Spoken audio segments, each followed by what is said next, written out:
Waktu Partai Komunis akhirnya nguasain Cina, keberadaan Triad nih jadi ditekan abis-abisan sama mereka. I like to describe Chinese organized crime as the flu virus because they are constantly mutating. Dan biasanya masing-masing klan tuh juga punya spesialisasi kriminal yang beda-beda ya. Kayak misalnya 14K.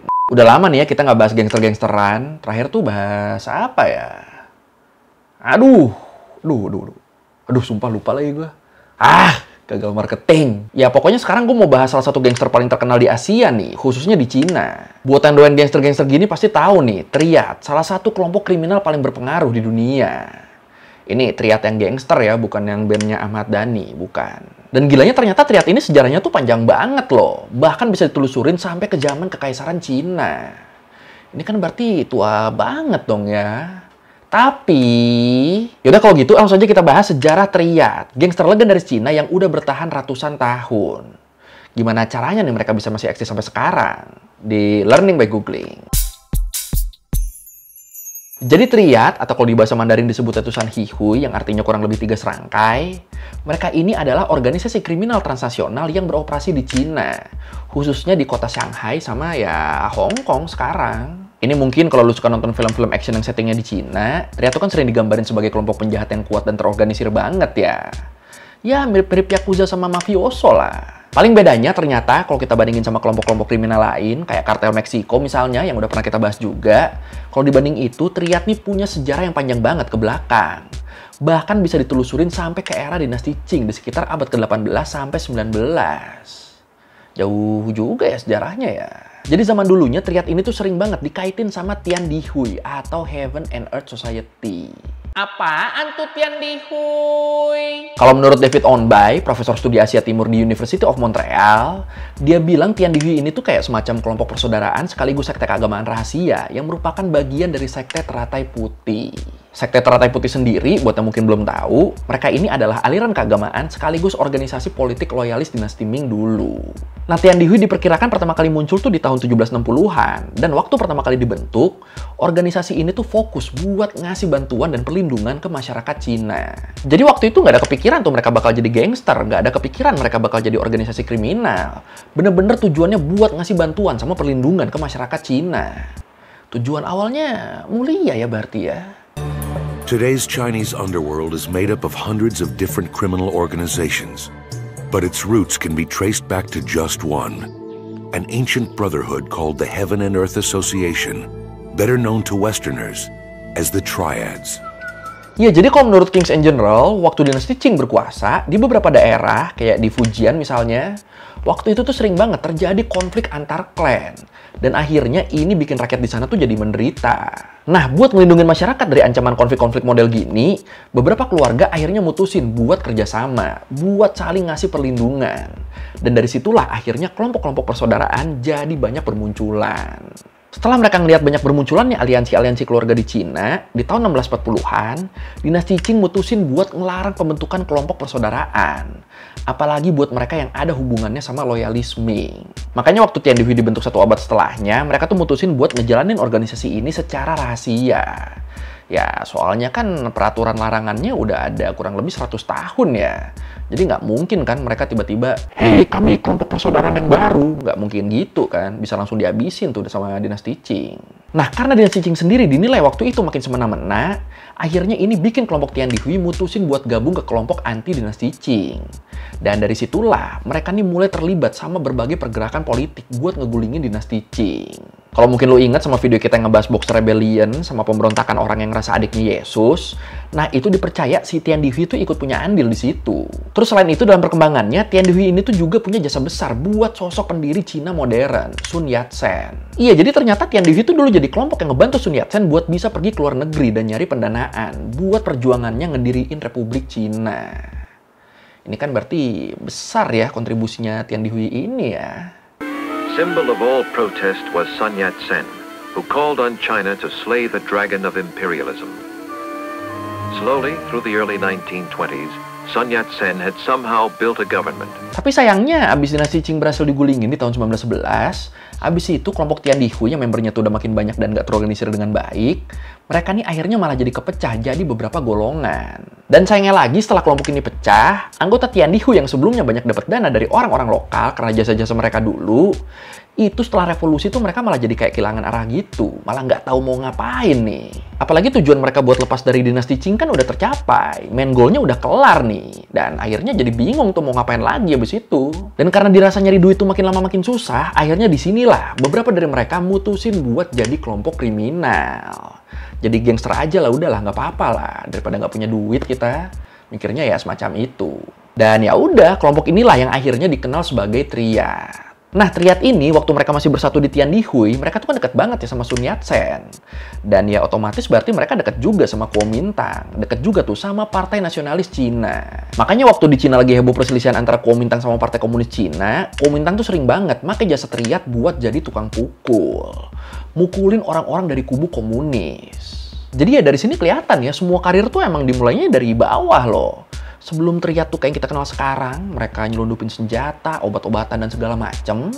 Ya awal karirnya ya ini, jadi tukang pukul. Terus selain deket sama Kuomintang, di era Perang Dunia II, Triad ini juga kerja buat Inggris sama Jepang. Dan gara-gara inilah makanya waktu Partai Komunis akhirnya nguasain Cina, keberadaan Triad nih jadi ditekan abis-abisan sama mereka, ditekan abis-abisan sama pemerintah komunis Cina.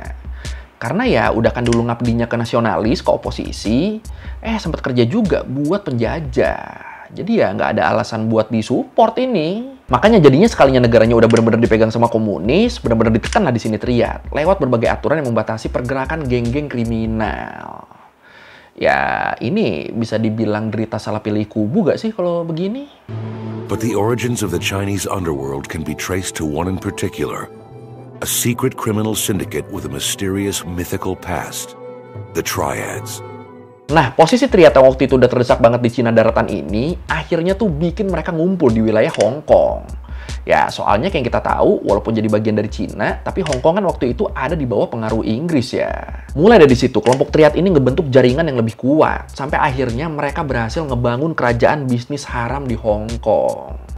Nah, iki. Oh iya, Triad sendiri juga mereka nih kebagi-bagi jadi beberapa kelompok lagi ya. Ada banyak klan-klannya gitu. Kayak kalau di Hong Kongnya sendiri, kalau menurut hasil riset dari University of Hong Kong, disebut ada masa di mana di Hong Kong tuh ada sampai 300-an klan Triad. Tapi terus habis itu mereka nih pada banyak yang merger sama klan lain dan jadi klan baru yang lebih besar. Dan akhirnya sekarang kalau di Hong Kong sendiri, klan Triad yang diseganin tuh ada 9. Ada Wo Hop To, Wo Xing Wo, Rung, Tung, Xuan, Xing, Sun Yion, 14K, sama Luen. Kalau di kita sih kayaknya yang paling populer 14K ya. Dan ya udah, 9 klan ini di awal terbentuknya mereka mulai tuh ngeklaim wilayah-wilayah di sana sebagai daerah kekuasaan mereka. Dan ngebagi wilayahnya berdasarkan kelompok etnis. Kalau lu inget video yang kita ngebahas Kowloon World City yang surganya penjahat dulu. Nah, Kowloon World City dia juga tuh jadi salah satu daerah kekuasaannya Triad dulu. Khususnya di sini klan 14K. Alhamdulillah bisa juga marketing loh. Keluarin lagi dong gambarnya dong, keluarin lagi dong. Nah, marketing. Nah, kayak kasus-kasus gangster lainnya, Triad ini, mereka ini juga nggak lepas dari yang namanya perselisihan dan rebutan wilayah antar klan. Cuma untungnya setelah terjadi beberapa kali kerusuhan di Hong Kong gara-gara perang antar Triad, dari situ pemerintah tuh jadi nerapin aturan yang makin ketat dan secara nggak langsung bikin pergerakan klan-klan Triad tuh jadi makin terbatas. Tapi ya tetap ya namanya kelompok kriminal kan, walaupun udah dilarang pasti ada aja tuh cara-cara mereka biar tetap bisa beroperasi. Dan selain di Hong Kong, Triad ini tuh sebenarnya juga nyebar di berbagai negara ya. Gak usah di Asia deh, di Amerika sama Kanada aja ada loh sampai sekarang loh. Ngeri juga nih. I like to describe Chinese organized crime as the flu virus because they're constantly mutating into different groups and different alliances and therefore they are very difficult to investigate. Oke, sekarang kita bahas aktivitasnya. Triad ini tuh sebenarnya kerjanya ngapain aja sih? Dan ya bisa dibilang kerjaan mereka tuh bervariasi banget ya. Mulai dari malsuin barang-barang kayak DVD, buku, mata uang, itu semua dipalsuin sama mereka. Terus tetap ada juga pemalakan sama pemerasan, terus ada pencucian uang juga, ada perdagangan manusia, ada bisnis-bisnis kenakalan, sampai bisnis obat-obatan terlarang. Jadi ya kayak bener-bener semua dilakuin aja, yang penting ada cuannya. Dan biasanya masing-masing klan tuh juga punya spesialisasi kriminal yang beda-beda ya. Kayak misalnya 14K, mereka tuh bisnis utamanya tuh jualan narkotika gitu. Kayak opium sama heroin gitu, itu mereka yang megang tuh. Dan di sini termasuk obat-obatan terlarang yang diproduksi di wilayah Golden Triangle di Asia Tenggara. Ini Golden Triangle kalau nggak salah belum pernah kita bahas ya. Segitiga emas Asia Tenggara loh ini loh. Hajar gak nih? Gimana? Boleh komen ya. Contoh lain deh, misalnya kelompok Triad Wohopto yang punya spesialisasi minta jatah preman dengan dalih iuran keamanan. Ya, Triad ini sebutan lainnya Ormas mungkin ya. Ya ini maksudnya Ormas sana ya. Kalau di sini nggak ada dong yang begini-begini, nggak ada dong. Baik-baik Ormas ini mah pure menjaga ketertiban demi kemaslahatan semua. Kalau yang di sini, kalau yang di Hong Kong sana baru tuh kacau tuh, minta-minta jatah gitu. Atau contoh lain lagi, kelompok Triad yang ada di Singapura atau Malaysia deh misalnya deh. Nah itu mereka spesialisasinya tuh biasanya melakukan penipuan lewat skema pinjaman. Bisa juga jadi rentenir atau banyak juga yang buka jasa jadi debt collector. Jadi ya intinya itulah, tiap kelompok, tiap klan mereka tuh punya spesialisasi kriminalnya masing-masing. Menarik sih ini sih. 黑社會其實就係犯罪分子，想要乜嘢呢？錢。佢哋基本上嘅關係係建基於利益。以前嗰啲稱兄道弟。 可能有啊，好耐之前。Nah, salah satu kasus besar terakhir yang dikaitin sama kelompok Triad ini adalah waktu demo besar di Hong Kong di tahun 2019 kemarin. Lu pada inget kan ya ini ya? Nah, di situ ada momen di mana para demonstran penentang aturan ekstradisi Hong Kong tuh tiba-tiba diserang sama sekelompok orang nggak dikenal. Dan ini bikin banyak demonstran bertumbangan loh. Buat detail kejadian ini, kalau menurut Vice, waktu itu di tanggal 21 Juli 2019, masyarakat Hong Kong tuh emang banyak banget yang turun ke jalan buat tentang aturan baru soal ekstradisi. Dan aksi yang tanggal 21 ini nih emang jadi puncaknya setelah beberapa lama ada demo terus kan di Hong Kong. Pecahnya tuh bener-bener di sini jadi. Nah waktu para demonstran yang mayoritas pakai baju hitam ini lagi ngegelar aksi, tiba-tiba aja mereka tuh diserang sama segerombolan orang berbaju putih yang bawa pentungan sama tongkat. Jadi kelihatan kontrasnya nih, yang demo hitam kan mereka pada ngumpul gitu, tahu-tahu bubar gara-gara diserang sama gerombolan warna putih. Kalau menurut beberapa laporan disebut seenggaknya ada sekitar 500-an orang preman bersenjata yang ngeroyok para demonstran di wilayah Yuen Long malam itu. Dan akibat serangan ini dilaporin ada 45 orang yang jadi korban luka dan satu diantaranya tuh dalam kondisi hamil. Aduh. Terus selain itu dilaporin juga ada 5 orang yang ngalamin luka serius. Ini gue kepikiran sih yang tadi tuh, Edan ya. Lagi hamil juga dihajar loh.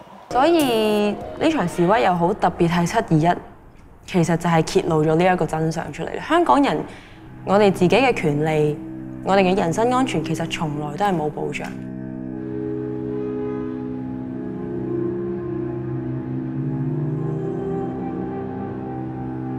Dan ternyata sebelum serangan orang-orang berbaju putih tadi, waktu itu orang-orang yang pro pemerintahan Cina tuh emang udah ngasih semacam ancaman gitu buat demonstran di wilayah Yuen Long.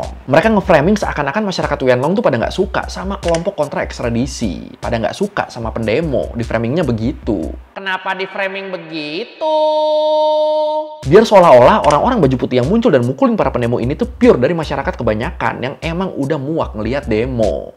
Biar seakan-akan kelihatannya tuh begitu. Padahal setelah ditelusuri, setelah ditilik-tilik, ternyata orang-orang baju putih yang muncul mendadak dan mukulin pendemo itu diduga kuat yaitu Triad yang dibayar sama kelompok pro pemerintah Cina.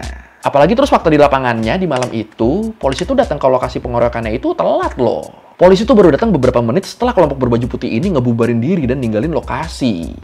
Jadi polisi tuh nggak lihat, pengeroyokannya tuh mereka nggak lihat. Bener-bener abis geng yang diduga Triad ini cabut, baru tuh polisi datang. Jadi ya siapa yang nggak curiga coba kalau begini. Makanya jadi rame tuh waktu itu, muncul kabar-kabar yang bilang kalau pemerintah Cina tuh ngebayar Triad buat ngancem para demonstran.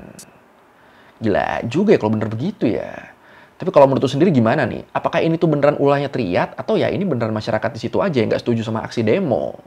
Silakan komen. 係有一啲市民係唔知道個情況係，但咁我嗰時應該係企喺呢個位度嘅，咁就做直播啦。 Oh iya, ada satu lagi nih yang unik dari Triad nih, hampir gue lupa. Jadi Triad ini dari dulu mereka tuh selalu identik sama dewa Guan Yu, dewa perang di mitologi Cina. Jadi kalau menurut sejarahnya, Guan Yu ini dia tuh sosok jenderal perangnya Kaisar Liu Bei dari Kekaisaran Shu Han di era 3 kerajaan.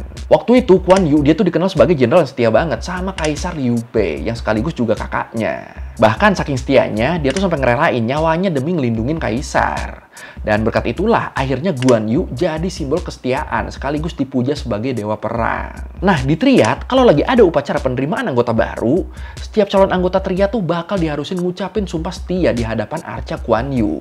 Abis itu mereka bakal minum arak yang dicampur sama darah hewan yang jadi persembahan buat Guan Yu. Dan abis itu ya udah, mereka bakal disuruh buat jalan merangkak di bawah 2 pedang yang terhunus sebagai simbol hukuman yang bakal mereka dapetin kalau sampai berkhianat. Ngeri juga ya upacara penerimaannya ya. Agak-agak apa ya? Ya berasa lebih kayak join sekte ya daripada join gangster ya. Tapi ya intinya dari sini kelihatan nih kalau Guan Yu ini sama anggota Triad dia tuh dianggap sebagai simbol kesetiaan setiap anggotanya. Semua member Triad mereka diharuskan setia kalau nggak mau berakhir dipancung. Aduh, leherku. Dan dipercaya, balik lagi, ritual ini juga nggak lepas dari ritual kunonya kelompok Tian Di Hui. Kelompok yang jadi cikal bakalnya Triad. Berarti ada apa ya? Ada prosesi turun-temurun ratusan tahun yang masih dilakukan sampai sekarang ya. Keren sih ini, gila. New recruits were initiated in a solemn ritual, elements of which are still used by the Triads to this day. The ritual often began with the initiates crossing beneath raised swords, symbolically passing into their new family. An animal was then sacrificed, its blood drained, and mixed with wine and incense ash. Oke, sekian review gue kali ini tentang sejarah Triad. Ini ternyata panjang banget ya, dan masih ada ritual-ritual yang dilakukan sampai sekarang loh. Takjub gue bagian sini, gila. Ya apa ya, bener-bener berasa bukan geng kriminal biasa gitu loh. Nah kalau merevisi gue udah salah, atau mau nanya, atau mau nambahin, nggak ada video, bisa tulis di komen, kita diskusi kayak biasa. Sekali lagi, thank you udah nonton, jangan lupa like, comment, subscribe. Bye!